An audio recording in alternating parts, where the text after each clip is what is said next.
What up, everybody on NBBC? Before I get started on the topic of this video, just want to apologize ahead of time because you're probably hearing some background noise, and that is because I live in Florida. I gotta have the AC running or I'm not gonna be able to make no videos because it is hot as a bitch. That being said, let me go ahead and get into the topic of the video. First off, I want to start off by saying I'm gonna need to eat some crow.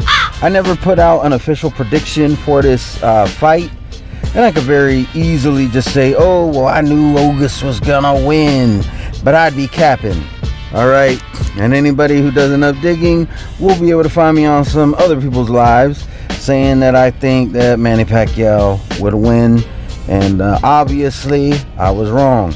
Now what that means is I gotta eat crow. Crow can be prepared a lot of different ways. One way would be fricassee. You could fry crow, you can grill it, you could pop it in the oven. There's a lot of different ways you can prepare crow. I find the best way to prepare this crow is by giving some shine on Ugas. That's how I prefer to have my crow. Instead of trying to make excuses for Manny Pacquiao, instead of trying to make it pretty or trying to say a bunch of good shit about Manny Pacquiao, I'm gonna get to that too, but that's gonna be a very small part of this video. But first, I want to give some shine and put some respect on Ugas' name. Ugas deserves 100% credit. I don't want to hear that Manny Pacquiao's legs were tight. I don't want to hear that Manny Pacquiao was old. I don't want to hear that he was inactive. Yes, all these things are true. Well, I mean, only Manny Pacquiao knows if his legs were truly tight or not. But all the other things I just mentioned, they're all true. However, that has always been the name of the game. It has always been that, at some point the guy reaches that point in his career where he's like, you know what, I'm getting too old for this shit. That is the name of the game. Like, it's part of it. It is part of boxing history. All right, we've seen Leonard lose to Camacho. We've seen Oscar De La Hoya lose to Manny Pacquiao and Floyd Mayweather. Joe Louis lost to Rocky Marciano. Like, this is not nothing new. All right, so what is new is all this trying to take credit away from these boxers. I've even been guilty of it in the past. I'm not gonna lie. I'm trying to change. I'm trying to change for the better. So I'm gonna go ahead and say congratulations to Ugas for beating a legend.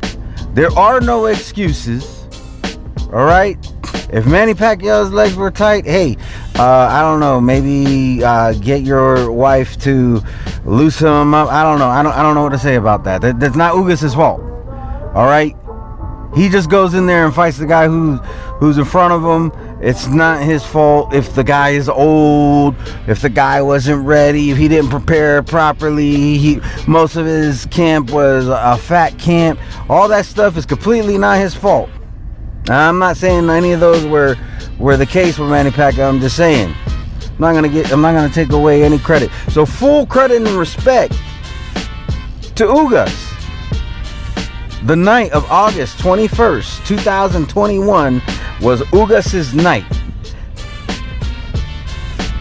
The biggest fight of his career. Took it on, about 2 weeks notice. And yes, I understand he was already preparing for another fight. Like I said, these are things that are not his fault. All right? So I'm not going to ding him for that. This is the hurt game. This is how it works. Sometimes opponents get hurt. They got to pull out. And, I had my suspicions about the whole situation. I still have my suspicions. But none of that shit could be proved. Those are just suspicions. I am skeptical. At the same time, I'm not gonna withhold credit over some shit that I have no proof of. Alright, so Ugas was the man on August 21st, 2021.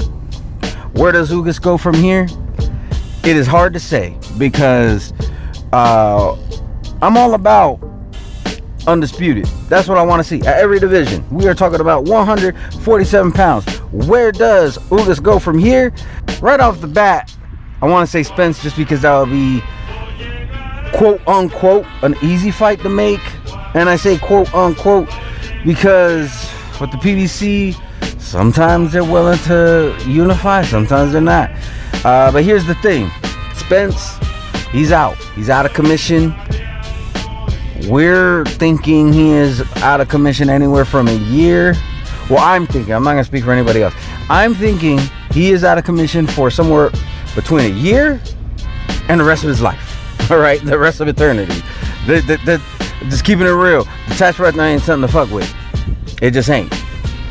You know, you need to be able to see what you're doing when you're in the ring. The last thing you want to do is go 12 rounds, or, you know, if you're lucky, blind. And yeah, I know it's only one eye, but damn, that makes your eyesight half of what it should be. Let's keep it real. You got two eyes, one eye is out. Guess what? You only got 50% of your vision. So yeah, I don't think that is a smart thing to do on Spence's behalf. I want to see him go against Crawford. Let's do it. Let's stop this whole other side of the street talk. Let's stop all this bullshit. All right, we need to get on with these unifications.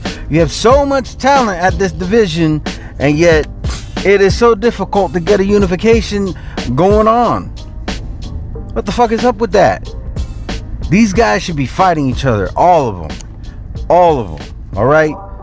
I'm sorry, but I gotta say, Danny Garcia ain't shit. Why is he ain't shit? Because he gets in a position to fight Terrence Crawford for a belt, and he says WBO is trying to set him up. So what does he do? He gets out of the rankings with WBO. Now he wants to be at 154 pounds. Danny Garcia, you ain't shit. You gonna get your ass whooped at 154 pounds? I doubt that you see a title at 154 pounds unless somebody retires, vacates, moves up, dies. These are all scenarios in which you can get a belt. Beating a champion just isn't one of them. So yeah, Danny Garcia, you ain't shit, man. So yeah, that's what I think is next for Ugas. Go ahead and go for that unification. If not, there's some other fights that he could do that are somewhat meaningful. It'd be interesting to see him against Boots.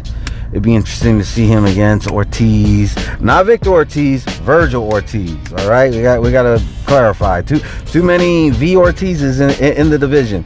Virgil Ortiz is the one that he needs to go up against. Vic Ortiz should probably go ahead and retire, just like Pacquiao. But that's a topic for another video. But anyways, yeah, I that's what I think Ugas should do. Ugas, man, it was your night. Congratulations. One other thing, I did see a lot of people saying, oh, no love for Cuba because they didn't do the national anthem for Cuba.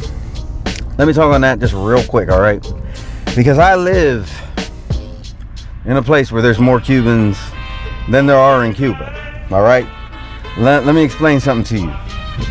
There's a good chance that Ugas didn't want that national anthem to be sang at the fight.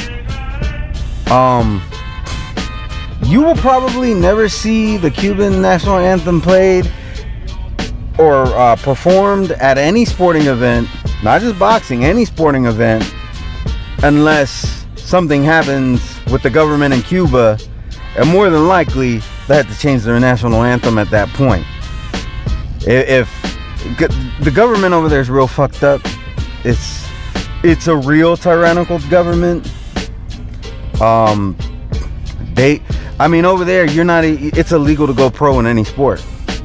Why the fuck would he want? It's very oppressive. They oppress their people like you wouldn't believe over there. So yeah, that is probably that. I'm not gonna claim that that's the reason why. I'm gonna say it's a very good educated guess that they didn't want to do it, and there's a good chance Ugas didn't want it done. Just keeping it real, all right? I've seen plenty of Cuban-owned businesses that have stickers on their windows and signs around their offices, talking shit about Cuba, the government specifically, because of how oppressive it is over there. So that's the reason that I'm gonna go on a limb and say that's the reason why that wasn't done. It wasn't a slight against Ugas, is that we don't want to promote what they do over there. Just so you know, 3 weeks to a month ago, there was people marching up and down the streets over here, holding up Cuban flags with shit painted all over their cars saying freedom for Cuba, because apparently Cuba was denying the government was denying their people basic human rights. People were missing, people were getting executed for protesting over there. That's why people were protesting over here, because their family members back home can't do it, because if they do, they'll die. So yeah, that's probably why. So I get it. A lot of people, they're like, you know, that's kind of disrespectful toward Ugas, but I have a feeling it wasn't so much against Ugas, and Ugas probably was cool with it. Last thing I want to touch upon, Manny Pacquiao, my man. Love Manny Pacquiao. He was my favorite welterweight for a long time. Then it became Thurman. Then it became Crawford. I still really like Manny Pacquiao though. I can't say it enough. I love Manny Pacquiao. I think he is good for boxing. But there comes a time in every boxer's life where they have to hang him up, and I think that time has come. Should he do one more fight? Yeah, I wouldn't mind seeing him do a showcase fight over in the Philippines, so he can go out on a W, you know, maybe make a little bit, you know, get one last payday, riding off into the sunset before he goes to do whatever it is he's gonna do in the Filipino government. Perfectly fine with that. That's where I think Manny Pacquiao goes from here. Either retirement or a showcase fight into retirement. And that's what I gotta say about Manny Pacquiao. Also, one last thing, there's a certain individual who apparently said some shit about, you know, Manny Pacquiao, your Lord wasn't with you tonight, was he? I'm gonna just say this, alright? That's fucked up. Alright, that's a fucked up thing to say. And my thing is this, alright?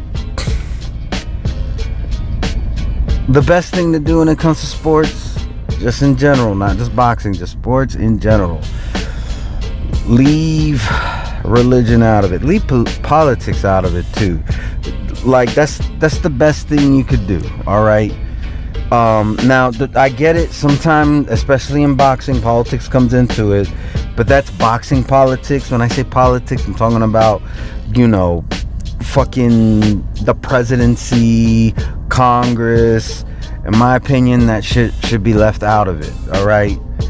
Who gives a shit if this boxer is pro-Trump, pro-Biden, pro-Habishan? I don't give a shit. I'm there to see a good fight. Whatever. I don't look to these guys to these guys or these women for political views. I look to them to get entertainment. I look to them to, you know, it's kind of a you scratch my back, I scratch yours kind of thing, you know. Like, they get paid to do what they love to do. We get to watch them do what they love to do, and they get paid for it. Sometimes it's via pay-per-view. Sometimes it's via regular TV.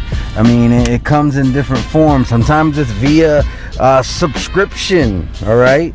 I've never really understood why people like look to any celebrity about their political stances.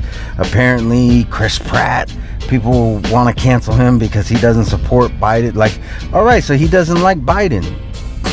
Who gives a shit? You know, he's still fucking Star-Lord. Like, if I don't give a shit, if he makes good movies, he makes good movies. As long as he's not doing stupid shit like killing people while drunk driving or stupid shit like that. You know, like I don't give a shit. If it was the other way around, I wouldn't give a shit, because that's the thing. These people were entertainers. They're allowed to have their own political views, their own religious views, and all that. I don't watch them because of their political stances. I watch them because they entertain me. All right, back to boxing. You know, if Manny Pacquiao said some shit that you don't agree with, understand there's probably boxers that you like that will say some shit that you don't agree with. But guess what? That's not why you watch them box. You watch them box because they're entertaining. Sometimes you watch them box because you want to see them lose. It's a little relationship there between the consumer and the, you know, the service provider, or whatever you want to call it. You know, they got a product they're selling. It's up to you whether or not you want to buy it or not. But attacking somebody because and then trying to throw their religion into it, it's grimy. It's grimy. Leave God out of it. On God and them. All right. That's the last thing I gotta say. Congratulations, Ugas.